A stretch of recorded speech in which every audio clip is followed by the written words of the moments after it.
If there's one unit that absolutely sells anyone into the Admech army, it's definitely the Kastelan robots.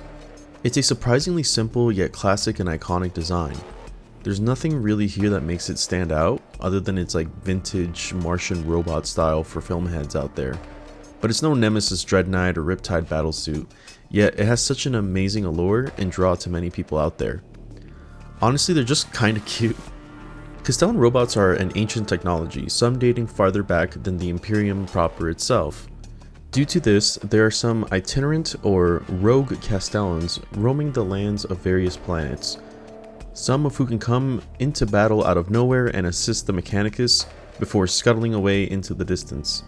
Thinking about that is just kinda funny.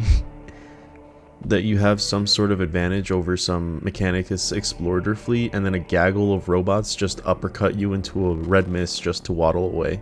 The Kastelans are also led by a Cybernetica Datasmith, who programmed the maniple of robots to change protocols and maximize their effectiveness, lest they follow their last order forever and Energizer Bunny off of a cliff. Getting into the bots, they have a movement of 6, toughness 9, a 2+ save with a 5+ invuln, 7 wounds, leadership 7, and 2 OC. They are vehicle walkers with the Legio Cybernetica, and finally, after about 2 years or 594 days since of this recording, they finally gave the robots the Doctrina Imperatives faction rule. Don't leave so soon, don't leave so soon. How can I get through? While this is a fun ad, to not have to corner yourself into cohort Cybernetica to get the best use of mass robot maniples, it's not exactly something that I'm excited about. I think that bots were best optimized in Cybernetica and Halo's Creed anyway, where they would receive the rule. I think the only thing that's interesting for bots here is to have more bot breaks in Halo's Creed that you can target with the detachment rule, while giving Dyad wafers to tag a free one, or to give a Tempercopia to a Cybernetica Datasmith for a really lethal block of fight first robots that still don't benefit from the Datasom detachment due to the bots not being Cult Mechanicus. Back on track, the Kastelans have a beautiful ability of Repulsor Grid, which when targeted by a ranged attack, an unmodified saving throw of 6 will bounce back a mortal wound into the shooter. This ability is absolutely a blast to tell your opponents, and one of the few fun rules we retained between editions. If the sacred act of double shooting Wrath of Mars robots are not something that people remember from Kastelans of days past, the second thing people who have faced Admech brought up was this ability. It's one of those that people praise it for being fun and janky, and it's pretty effective in its own right. Any break of light fire that your opponent is trying to pressure you with is taxed with the potential to hurt back, or a bigger unit like Terminators try to pelt with their bolters or autocannon fire, they have to consider that they can take a mortal wound that can't be invulned.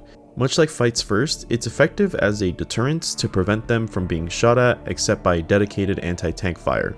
A less exciting but still nice ability is Robotic Bodyguard. This allows any Datasmith leading them to have a 4+ Feel No Pain, which is nice protection for not only protecting your programmer, but also for preventing you losing any enhancements they might be carrying, which isn't much admittedly. Deadly Demise 1 is also something they have, which is okay really. The Kastelan's main weapons are either the Phosphor Blaster or the Kastelan Fist, which can be mixed and matched to either 2 of each or 1 of each. The Phosphor Blaster has a 24-inch range that has 3 attacks, shooting on 4s, strength 6, AP -1, and damage 1 ignoring cover. If you decide to run 2 of them, you don't gain any extra attacks, but Twin Link instead, as it is considered a separate weapon profile. This is mostly why Twin Kastelan Phosphor Blasters aren't taken, as you gain nothing but reroll wounds for a weapon by taking both. And while this does have a benefit to a meager strength 6 weapon, the damage is only 1 over 3 shots and hardly makes it worth it. For this reason, the only combinations that are considered is 1 gun or 1 fist, or the double Kastelan Fist. Speaking of those, these Rock'em Sock'em robots are the pinnacle of Kastelan gameplay. The Kastelan Fist is a 4-attack melee weapon hitting on 4s, strength 12, AP -2, and damage 3, with the same stipulations as the blasters, where running 2 fists does not give you extra attacks, but Twin Linked instead. While I would welcome more attacks here, Twin Link does allow you to all but guarantee the wounds, and having strength 12 can wound most tanks on 3s and land raiders on 4s. This allows you with Twinling to get this small but deadly weight of dice through consistently. If you're like me and play Conquer Imperative all the time, hitting on 3s, wounding on 3s, re-rolling wounds with an additional AP to -3 with flat 3 damage becomes an absolutely devastating assault. This is why bots tend to be the most optimal as a blitzing melee unit that hide behind ruins as a terrifying deterrence to your opponent's advances, as anything they connect to, from a Rhino to Angron to Be'lakor, will be reduced to a pile of nothing. The Kastelans also have a shoulder-mounted weapon with 2 choices. Let's start with the Heavy Phosphor Blaster, which has a 36-inch range, 3 attacks, hitting on 4s, strength 6, AP -1, and damage 2. This is basically a longer range, harder hitting Kastelan Phosphor Blaster, and it's just okay. If the bots had more attacks for taking double fist blasters and deal the same damage 2 as the shoulder blaster, I think we could see a very light version of shooting Kastelans from editions past, but as it stands, it's mostly outclassed by its Incendiine Combustor, a 12-inch flamer with D6 attacks, 6 strength, AP -1, and damage 1 ignoring cover. This is a great profile to have with your melee bots as it allows you to chip down normal enemies, burn away screens in front of your charges, and a valid Overwatch target to sear away charging chaff that tries to tie your robots up. With Battle Line buff, this weapon goes to AP -2, ignoring cover effectively being AP -3, which is a great weapon to have. This weapon also has a lot of synergy with the Datasmith, which we will go over here as it's the only unit that can lead the robots. Cybernetica Datasmith are the dedicated leaders of the Kastelans, with an ability to change their protocols as the game goes on to give them a stats boost in their respective combat profiles. At the start of your command phase, a Datasmith can apply one of 3 protocols to the led unit. Aegis protocol is a +1 toughness boost in what they start the game in, making them a durable T10 profile. Protector protocol gives ranged weapons +2 attacks, which makes the Phosphor Blasters a bit more enticing, but are especially great with the Incendiine Combustor going to D6 +2 attacks total per robot. This with their -1 AP and ignore cover torrent profile makes them a very deadly unit into Overwatch, and a great way to soften up targets and screens when a charge can't be connected. Lastly, the Conquer protocol adds +2 attacks to melee profiles, which then gives every Kastelan's 6 attacks base, making them extremely deadly. Normal squads of 2 will total 12, with the 4-man break going to 24 attacks at strength 12, AP -2, or 3 in Doctrina, and damage 3 flat haymakers of devastation. It's also worth mentioning that the Datasmith is no slouch in combat either, essentially being a mini-bot with his Power Fist at 2 attacks, weapon skill 3, strength 8, AP -2, and damage 2. Besides that, his stat block isn't too impressive, just a standard Tech Priest leader with a basic Mechanicus pistol. With the Datasmith being basically auto-include on bot squads, the ability of robotic bodyguards for the 4+ Feel No Pain is a nice touch as he's a very strong force multiplier for them. Optimally, robots tend to be ran with the Incendiine Combustor and Twin Fists, going into Protector Protocol to set up and be a nuisance with their D6 +2 flamers in shooting and Overwatch. They are then capable to switch to Conquer when they are ready to charge a threat from safety and make their almighty presence known. It's worth noting 2 things with bots is that they are not immortal and can't simply exist out in the open like other units in our army, and their movement is very limited as they have big bases with no way to go around ruins. Hiding them is a learned strategy as they can easily get stuck behind those ruins, far worse than the likes of something like our Cataphrons. Additionally, these guys are a huge points investment, and are one of the 2 units in our army that can't be disposable like the rest of our range.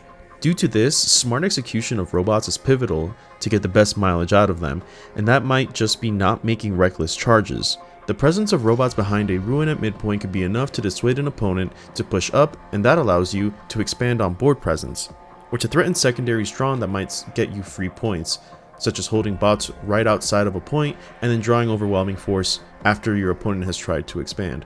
With the recent changes to Kastelans, people might be more enticed to take them in the battlefield, so I suggest that you try to see where you can fit them in your lists as well.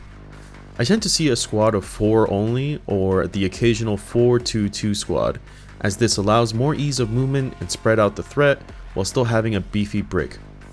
Notable synergies within detachments are mostly in the Halo's Creed Battleclade and Cohort Cybernetica, as Halo Screed can give you a unit permanent Halo override for fantastic buffs like +2 move to set up, advanced charge to connect, and an additional +1 toughness to make your robots T11, as well as giving reroll hits of 1 if you really need something to connect.